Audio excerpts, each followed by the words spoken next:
Haas could need a new driver and sponsor as the consequences of Russia's invasion of Ukraine spill over into the world of Formula One. A military attack on Ukraine ordered by Russia's President Vladimir Putin began on Thursday after a long period of escalating tensions. Within 24 hours, it was agreed that September's planned Russian Grand Prix couldn't go ahead, while Haas was plunged into a difficult situation to resolve with its Russian title sponsor Uralkali and driver Nikita Mazepin. Team principal Günther Steiner said his Thursday was filled with urgent issues and deep meetings before Haas opted to take immediate action amid the Ukraine crisis. It chose to remove the branding of its title sponsor Uralkali on its car and paddock facilities and run a plain white livery on the final day of pre-season testing at Barcelona on Friday. Uralkali's sponsorship is tied to Mazepin's place in the team as the company is owned by his father Dmitry, who was one of 37 business people summoned to a meeting with Putin at the Moscow Kremlin on Thursday. The Uralkali deal with Haas began in 2021 and was linked with safeguarding the team's future, so this development sparked concern that Haas could be vulnerable if its title sponsorship deal is seriously at risk. While Haas is a US-owned team, it has direct and indirect links to Russia. With that comes two issues. One issue is a matter of perception and association. The other is whether those direct and indirect links to Russia will be impacted by the consequences of Putin's actions.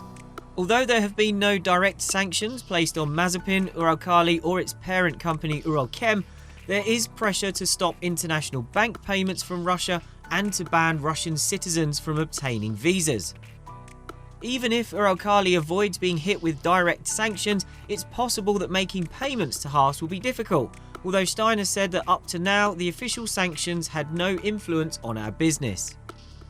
Then there is the matter of whether the Russia association alone is enough for Haas to want to cut ties with Uralkali and the Mazepins, and if there is legal grounds to do so.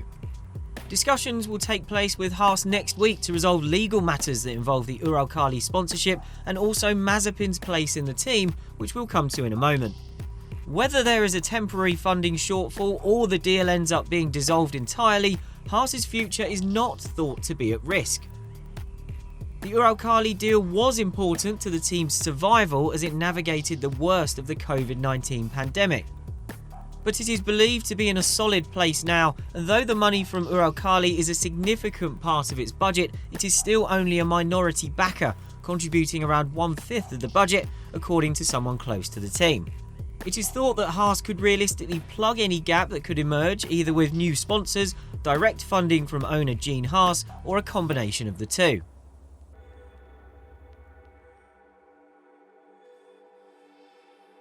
Any question mark over the Uralkali deal immediately places one over Nikita Mazepin's future with the team. In addition to the obvious fact that it's sponsorship money that has earned Mazepin his seat in F1, he could face his own logistical concerns because of the current circumstances. While Mazepin stuck around to complete his scheduled running on Friday morning, there is a longer-term threat to his availability to the team given the threat of visa bans being imposed on Russian citizens.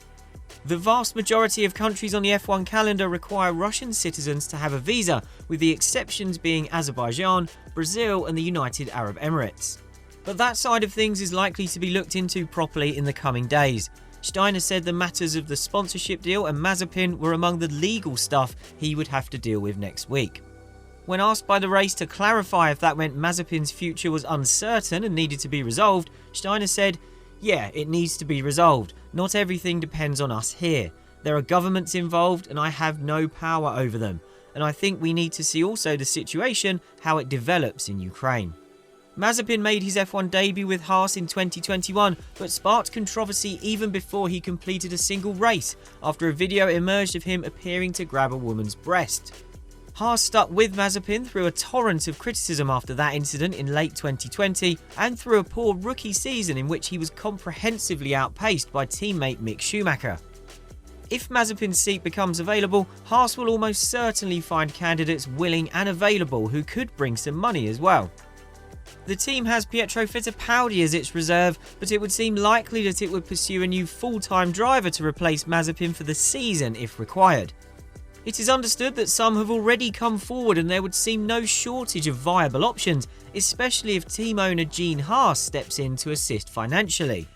There is a lot of sympathy in the paddock towards the people of Haas, but ultimately the team's most high-profile issues in recent years can be traced to its owner not wanting to put more money into the team. That's what led to the infamous Rich Energy deal in 2019 and to the Uralkali Mazepin alliance. The most highly coveted option to fill a vacant seat would surely be Alpine Reserve and Formula 2 champion Oscar Piastri, although that would require a negotiation with his current employer, and he is an F1 rookie. If Haas feels that an experienced driver is essential, it could potentially lean on its Ferrari relationship to get ex-Alfa Romeo driver Antonio Giovinazzi into the car, or aim for Aston Martin reserve Nico Hülkenberg. Perhaps the team could try to tempt back past drivers Romain Grosjean or Kevin Magnussen, but that would require them to forego their new careers in the worlds of IndyCar and sports car racing, which seems unlikely.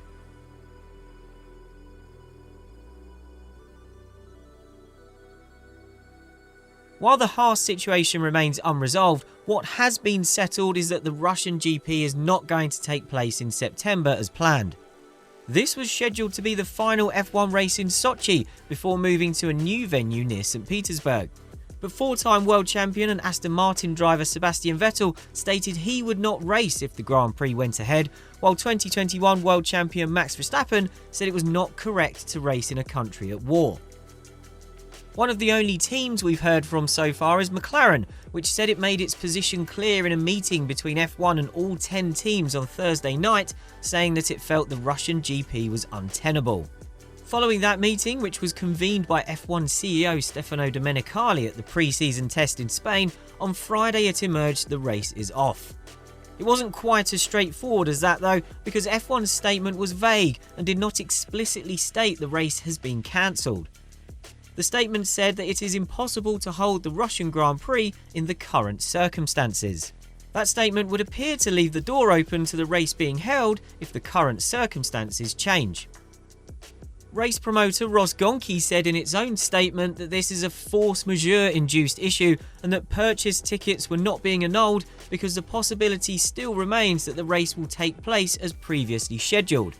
But our sources indicate this is not an option. So it seems increasingly possible that a country that has recently had an F1 race, an F1 driver and an F1 team decked out in its national flag could be on the brink of losing all three.